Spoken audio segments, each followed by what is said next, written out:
In coming section, we will discuss one very important parameter of plane mirror.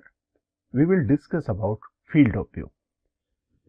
आप अगर किसी plane mirror के सामने खड़े हो और प्लेन मिरर के सामने एक ऑब्जेक्ट भी रखा हुआ है और उस ऑब्जेक्ट के इमेज को आप डिफरेंट पोजीशन से ऑब्जर्व करना चाह रहे हो, तो कितने एरिया से या कितने रीजन से आप उस ऑब्जेक्ट के इमेज को प्लेन मिरर के थ्रू देख सकते हो, तो उस रीजन को या उस एरिया को हम लोग कहेंगे फील्ड ऑफ व्यू। हम लोग कह सकते हैं field of view is the area visible from the perspective of observer through the mirror.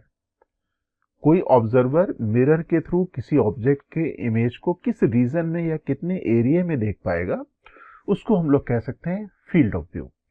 इसको समझने के लिए हम लोग यहाँ पे एक लेते हैं प्लेन मिरर। प्लेन मिरर के सामने मैं एक ऑब्जेक्ट रख देता हूं। ये मैंने ऑब्जेक्ट रख दिया O1। अब O1 का इमेज हम लोग फॉर्म करते हैं प्लेन मिरर के थ्रू। हम लोग इमेज फॉर्मेशन के लिए लॉज ऑफ रिफ्लेक्शन भी यूज कर सकते हैं और कुछ हम लोगों ने जो कुछ गाइडलाइंस भी डिस्कस की हुई थी, लर्न की थी, उनको भी यूज कर सकते हैं। अगर हम लोग O1 से चलने वाली कुछ रेज को कंसीडर करें, सपोज एक्सट्रीम रेज कंसीडर करें जो M और M' से इंटरेक्ट कर रही हैं, तो नॉर्मल से जितने एंगल पे वो इंसिडेंट होंगी उतने एंगल पे रिफ्लेक्ट भी हो जाएंगी। तो मैं यहाँ पे इंसिडेंट करता हूँ रेस को, ये नॉर्मल मैंने ड्रॉ किया। अब नॉर्मल से जितने एंगल पे वो इंसिडेंट रेज एंगल बना रही होंगी उतने एंगल पे ये रिफ्लेक्ट भी हो जाएंगी। ये रिफ्लेक्ट हो गई, डाइवर्ज हो गई, और इन डाइवर्ज होने वाली रेज को अगर बैकवर्ड डायरेक्शन में हम लोग यहाँ पे मीट कराते हैं, एक्सटेंड कराते हैं, तो ये मीट होंगी I1 पोजीशन में। और हम लोगों को मालूम है कि जितनी डिस्टेंस ऑब्जेक्ट की प्लेन मिरर से होती है उतनी डिस्टेंस इमेज की भी प्लेन मिरर से होती है। तो अगर मैं यहाँ कोई लाइन ड्रॉ कर दूं, तो जितनी डिस्टेंस O1 से ये प्लेन मिरर की होगी, सेम डिस्टेंस I1 की भी प्लेन मिरर से होगी। तो ये मैंने यहाँ पे इमेज O1 का इमेज बना दिया। अब यहां से लेके यहां तक का कंप्लीट रीजन, ये वाला कंप्लीट रीजन, इस कंप्लीट रीजन में हम लोग O1 के इमेज को ऑब्जर्व कर सकते हैं और इसको हम लोग कहेंगे field of view of O1। Field of view of O1 का मतलब क्या हुआ कि O1 के इमेज को, दैट इज I1 को, अगर हम लोग इस रीजन में कहीं से भी देखेंगे तो हम लोग इसके इमेज को देख पाएंगे। दैट मीन्स कोई भी ऑब्जर्वर कहीं पे भी इस शेडेड रीजन में होगा तो इमेज ऑफ I1 वो ऑब्जर्व कर पाएगा। कोई ना कोई रेज होंगी जो मिरर के साथ इंसिडेंट होने के बाद ऑब्जर्वर तक पहुंच जाएंगी। ओके, अब एक और सिचुएशन लेता हूं। सपोज ये प्लेन मिरर है MM dash. Now object is not place in front of the mirror. Suppose मैं यहां कहीं रख देता हूं O2 ऑब्जेक्ट। ओके, अब इसके भी इमेज को हम लोग फॉर्म करते हैं। जब फील्ड ऑफ व्यू हम लोग कंसीडर कर रहे होते हैं तो वी कंसीडर एक्सट्रीम रेज। तो O2 से M और O2 से M1, मैं यहाँ पे दो एक्सट्रीम रेज कंसीडर करता हूँ। यहाँ नॉर्मल ड्रॉ करूंगा और यही लॉज ऑफ रिफ्लेक्शन वाले जो हमारे पास रूल्स थे यहाँ पे भी एप्लीकेबल होंगे। तो नॉर्मल अगर मैं ड्रॉ कर दूंगा तो angle of incidence should be equal to angle of reflection. Light की रे रिफ्लेक्ट होंगी, ये यहाँ टर्न होगी और ये वाली रे यहाँ टर्न होगी, कुछ इस तरह से। इनको पीछे की तरफ एक्सटेंड करेंगे तो ये इमेज फॉर्म होगा I2। ओके, आप यहाँ पे भी देख सकते हो कि लाइट की रेज मिरर से इंसिडेंट करने के बाद डाइवर्ज हो गई, और डाइवर्जिंग रे को अगर हम लोग पीछे की तरफ एक्सटेंड करेंगे तो I2 में मीट करेंगे। जितनी डिस्टेंस होगी ऑब्जेक्ट की इस मिरर से, अगर मैं यहाँ पे डॉटेड लाइन ड्रॉ कर दूं तो ये एक्सटेंडेड मिरर बनेगा। और हम लोग ये भी जानते हैं कि ये part of the mirror also act as a complete mirror. किसी मिरर के एक पार्ट की जो भी प्रॉपर्टीज होंगी वो प्रॉपर्टी जो कंप्लीट मिरर की होंगी वो छोटे मिरर की भी होंगी। तो अगर मैं यहाँ से इसकी डिस्टेंस को x लिखता हूँ, वी नो ये वाली डिस्टेंस भी x होगी। और ये जो दो रेज यहाँ पे रीजन फॉर्म कर रही हैं, ये रीजन जो फॉर्म कर रही हैं, इस रीजन को हम लोग कहेंगे field of view of O2। That means अगर कोई ऑब्जर्वर इस शेडेड रीजन में कहीं पे भी होगा तो ये O2 के इमेज को ऑब्जर्व कर पाएगा। तो ये हमारे पास हो जाएगा field of view of O2। If our eyes are present in field of view and receive the diverging ray, then only we can see the image. Okay, तो जैसा हम लोगों ने डिस्कस किया था कि इस शेडेड रीजन में कोई ना कोई रेज जरूर होंगी, डाइवर्जिंग रेज जरूर होंगी जो आई से मीट करेंगी। इस तरीके से यहाँ पे हम लोग इमेज को देख पाएंगे। तो यहाँ तक हम लोगों ने कॉन्सेप्ट लर्न किया फील्ड ऑफ व्यू का। अब इस कॉन्सेप्ट का एप्लीकेशन लर्न करने जा रहे हैं हम लोग इलस्ट्रेशन सेक्शन के थ्रू। तो कुछ इलस्ट्रेशंस लेंगे, चलते हैं फर्स्ट इलस्ट्रेशन में। In this illustration it is given A point source of light B, this is the point source of light B, placed at a distance L in front of the center of a mirror of width D hung vertically on a wall। ये जो mirror है इसके सामने, इसके centre से L distance पे हमने एक ऑब्जेक्ट B पोजीशन पे रख दिया। जो लेंथ ऑफ द मिरर है D है और जो सोर्स रखा हुआ, ऑब्जेक्ट रखा हुआ मिरर से कैपिटल L डिस्टेंस पे रखा हुआ है। A man walks in front of the mirror along a line parallel to the mirror at a distance 2L from it as shown in the figure। अब ये जो डॉटेड लाइन आप देख रहे हो, इस लाइन के अलोंग, डॉटेड लाइन की डिस्टेंस प्लेन मिरर से है 2L। तो इस डॉटेड लाइन के अलोंग मैन चलना शुरू करता है। Find the greatest distance over which he can see the image of the light source from the mirror। अब ये जो लाइट सोर्स B पोजीशन पे रखा हुआ है, हम लोगों को मालूम करना है कि कितनी लेंथ तक ये मैन जो डॉटेड लाइन के लॉन्ग चल रहा है, तो कितनी लेंथ तक वो इमेज को देख पाएगा।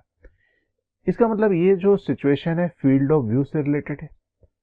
तो फील्ड ऑफ व्यू से अगर रिलेटेड है तो हम लोगों को रे डायग्राम ड्रॉ करना होगा, और रे डायग्राम में हम लोग को मालूम है कि जब कभी भी फील्ड ऑफ व्यू की बात होगी तो we should consider extreme rays. तो मैं यहाँ पे रे डायग्राम ड्रॉ करूंगा। ये मिरर है, सेंटर से कैपिटल L डिस्टेंस पे हमने इस ऑब्जेक्ट को रखा हुआ है और एक्सट्रीम रेज हम लोग यहाँ पे कंसीडर करेंगे। एक्सट्रीम रेज के लिए रेज B से M और N पोजीशन पे इंसिडेंट होगी। यहाँ पे अगर मैं नॉर्मल ड्रॉ करूं तो जो प्रॉपर्टी है रिफ्लेक्शन की, angle of incidence should be equal to angle of reflection. तो जितने एंगल पे ये इंसिडेंट हुई है उतने एंगल पे रिफ्लेक्ट हो जाएंगी। तो अगर ये एंगल थीटा है तो ये भी थीटा होगा, यहाँ पे भी थीटा और थीटा होगा, क्योंकि ये ऑब्जेक्ट रखा हुआ है सेंटर पोजीशन में, सिमेट्रिकल पोजीशन पे रखा हुआ है। और अगर इन रेज को, जो डाइवर्जिंग रेज हैं, इनको अगर मैं मीट करा दूं बैकवर्ड डायरेक्शन में, तो ये यहाँ पे मीट करने वाली हैं। That means capital L distance behind the mirror, B' position image की पोजीशन होगी। अब हम लोग आसानी से बतला सकते हैं कि what is the field of view. Field of view यहाँ से ये जो शेडेड रीजन आप देख रहे हो वो फील्ड ऑफ व्यू हो जाएगा। ऑब्जर्वर यहाँ इस रीजन में कहीं पे भी होगा तो इमेज को ऑब्जर्व कर पाएगा, लेकिन यहाँ पे हमें इस लाइन के अलोंग ऑब्जर्वर को मूव कराना है। इसकी डिस्टेंस प्लेन मिरर से 2L डिस्टेंस पे दी गई है। ओके, सपोज ये वाला पॉइंट P' और ये वाला पॉइंट मैं Q' ले लेता हूं। तो हम लोगों को P' Q' की लेंथ कैलकुलेट करनी है। अब यहाँ पे थोड़ी सी ज्योमेट्री हम लोग यूज करेंगे। We know this distance is L और यहाँ से यहाँ तक की डिस्टेंस है 2L।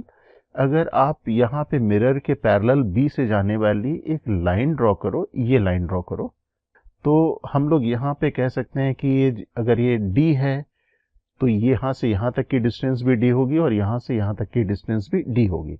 और ये जो डॉटेड लाइन कट करेगी एक्सट्रीम रेज में, suppose this point is P and this point is Q। Okay, ये एक्सट्रीम पॉइंट्स हैं जहां पे कट करेगी। और अब यहाँ पे भी मैं लिख देता हूँ इनकी कुछ नंबरिंग, इसको मैं CD लिख देता हूँ, ये C' और D' हो जाएगी। और यहाँ पे हम लोग कह सकते हैं कि यहाँ से यहाँ तक की जो डिस्टेंस है, no doubt it is small d। और अगर हमें ये वाली लेंथ और ये वाली लेंथ इक्वल होगी, ये अगर मालूम हो जाए तो हम लोगों को मालूम हो जाएगी कि what is the length of the line, कितनी लेंथ यहाँ पे मैन चलेगा इसके इमेज को देखने के लिए। तो ये एंगल थीटा है, ये एंगल थीटा है। दैट मीन्स यहाँ पे हम लोग कह सकते हैं कि this distance and this distance should be equal. Similarly ये डिस्टेंस और ये डिस्टेंस इक्वल होगी, और ये डिस्टेंस है L और ये टोटल डिस्टेंस है 2L। That means C to C' should be equal to L। तो यहाँ पे मैं इसको d/2 लिख देता हूँ, क्योंकि ये हमारे पास सेंटर पोजीशन पे रखा हुआ था, सिमेट्री थी, तो d/2। और ये एंगल सेम है तो ये भी d/2 हो जाएगा।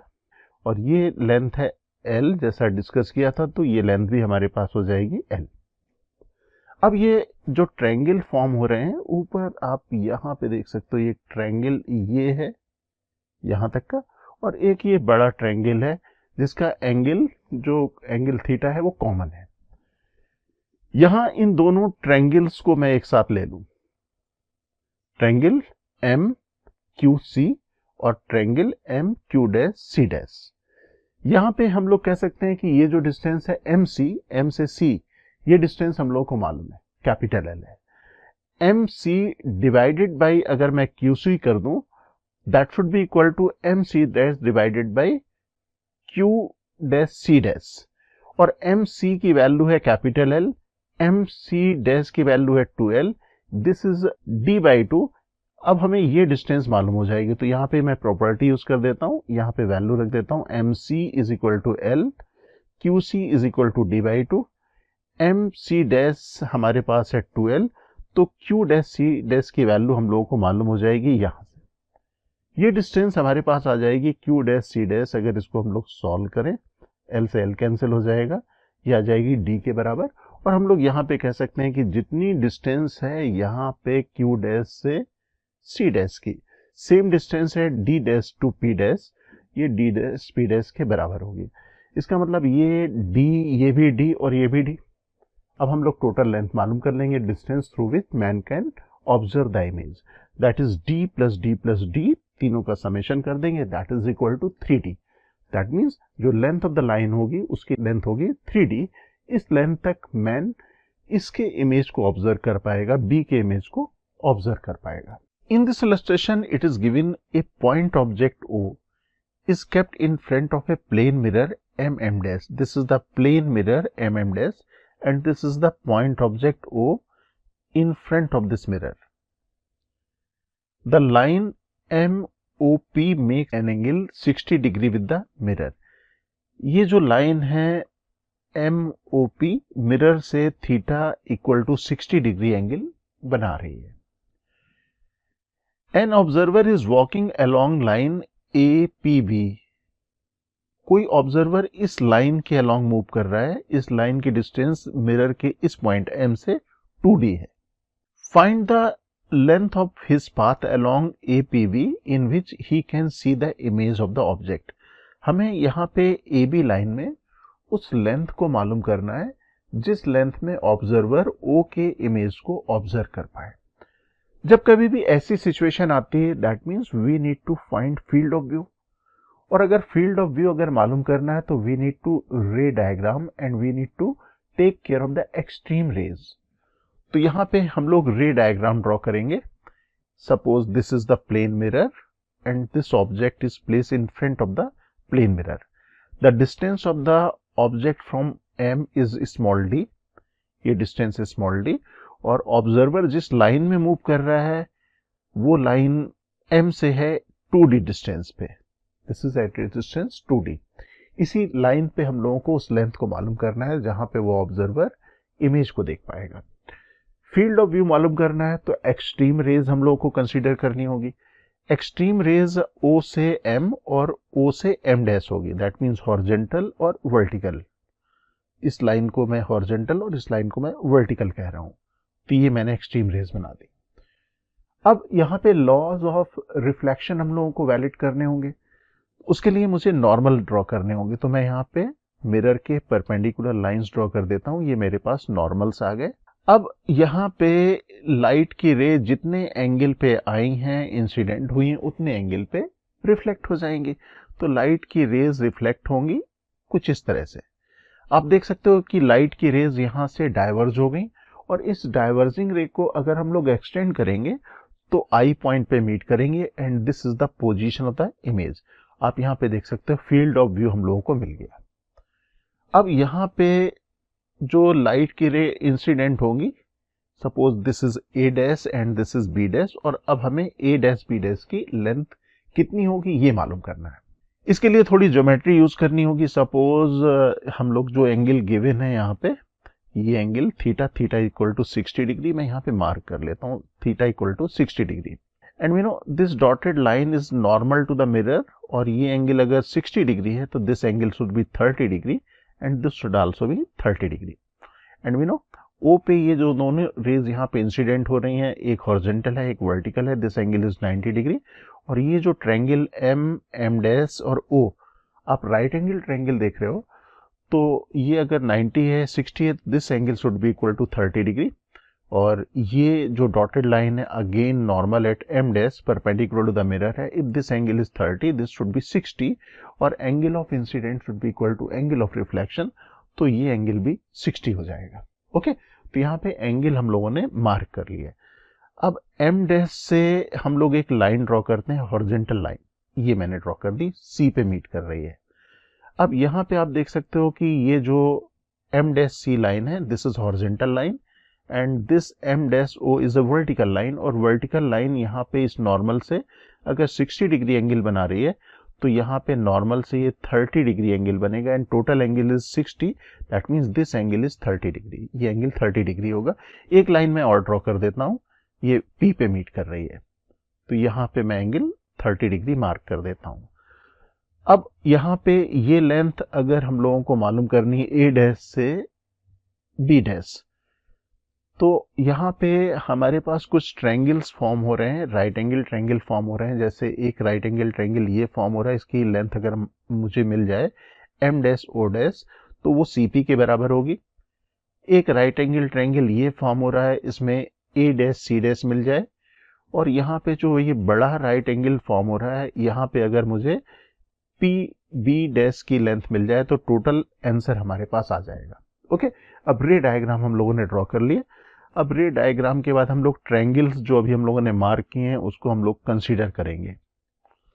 सबसे पहले हम लोग यहाँ पे ट्रायंगल ये वाला लेते हैं, बड़ा ट्रायंगल, ग्रीन कलर का triangle M P B dash, M P B dash, this angle is 30 and 30 60 degree and this distance is 2d। हम लोगों को मालूम करना है पी बी डैश, और इस ट्रायंगल में हम लोग लिख सकते हैं P B dash equal to M P 1060। MP is equal to this is 2d, यहाँ पे रख देंगे तो 2d मल्टीप्लाइड बाई √3, तो ये वैल्यू आ गई 2√3 मल्टीप्लाइड बाई d, ये हमारे पास इतनी लेंथ आ गई। अब इस ट्रायंगल को देख लें, इस ट्रायंगल में this distance is d and this angle is 60 degree, that means we can find m dash o, और m डैश o की लेंथ होगी CP के बराबर। अब इस ट्रायंगल में देखते हैं, इस ट्रायंगल में रिलेशन क्या आ जाएगा, हमारे पास आ जाएगा O M dash equal to MO 1060, because this angle is 60 degree, ये मैंने लिख दिया। अब M O is equal to D, यहाँ पे भी वैल्यू रख देते हैं, D multiplied by √3 multiplied by D आ गई ये लेंथ। ओके, फाइनली अब हम लोग ये ऊपर वाले ट्रायंगल को कंसीडर करेंगे, इस ट्रायंगल को। इस ट्रायंगल में this angle is 30 degree and this is 2d, this is d, that means m dash C is equal to D. अब यहाँ पे हम लोग लिख सकते हैं A dash C equal to M dash C multiplied by 1030। अब यहाँ पे वैल्यू रखते हैं, M dash C is equal to D 1030 1 by √3, यहाँ पे d divided by √3। Now we can find total length. Total length is the summation of this A dash C, C P and P B dash, तो तीनों का ये summation हो जाएगा। ए dash सी की value हम लोग को मालूम है d डिवाइडेड बाई √3। इसके बाद फिर हम लोगों को मालूम है C P is equal to, ये सी पी की लेंथ m डैश o के बराबर है, this is equal to √3 multiplied by d, and finally this is the A dash C.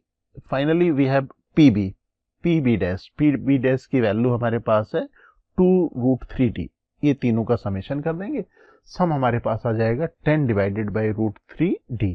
This is the length of the line in which observer can observe the image of O. इतनी लेंथ में observer image को observe कर पाएगा।